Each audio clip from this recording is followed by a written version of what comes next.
वो कहते हैं ना कि जैसी करनी वैसी भरनी। इंसान जैसा काम करता है उसे उसका फल भी वैसा ही मिलता है।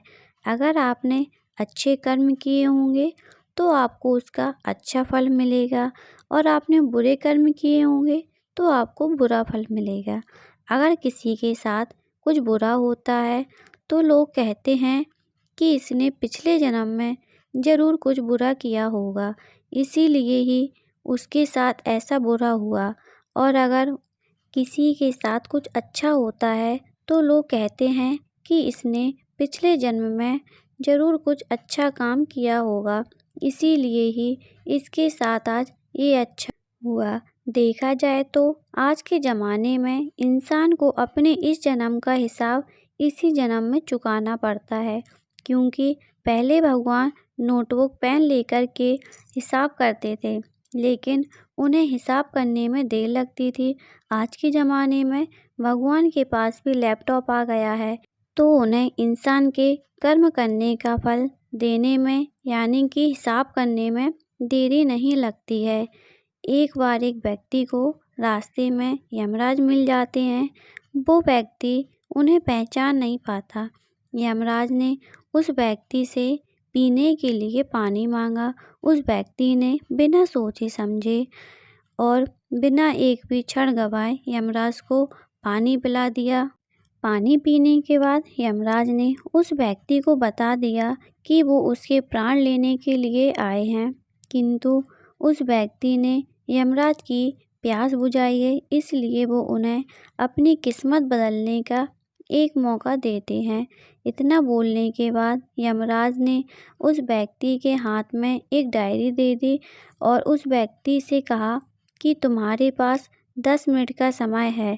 इस डायरी में तुम जो भी लिखोगे वही सच हो जाएगा, लेकिन ध्यान रखना कि तुम्हारे पास केवल 10 मिनट ही हैं। उस व्यक्ति ने डायरी खोलकर देखा कि पहले ही पेज पर लिखा था कि उसके दोस्त को लॉटरी निकलने वाली है और वो करोड़पति बनने वाला है। वो व्यक्ति ने वहाँ लिख दिया कि उसके दोस्त को लॉटरी ना निकले। अगले पेज पर लिखा था कि उसका एक रिश्तेदार चुनाव जीतकर मंत्री बनने वाला है। उसने वहाँ पर लिख दिया कि उसके रिश्तेदार चुनाव हार जाएं।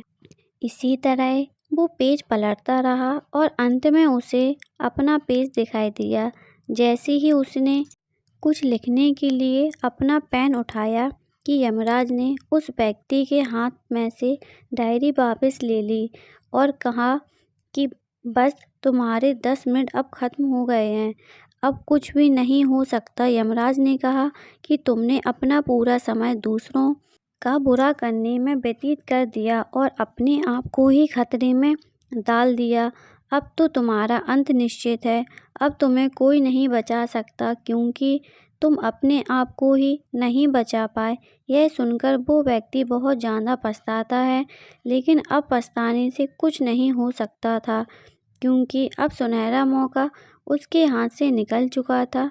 अगर भगवान ने आपको कोई शक्ति दी है तो कभी किसी का बुरा ना सोचें और ना ही किसी का बुरा करें।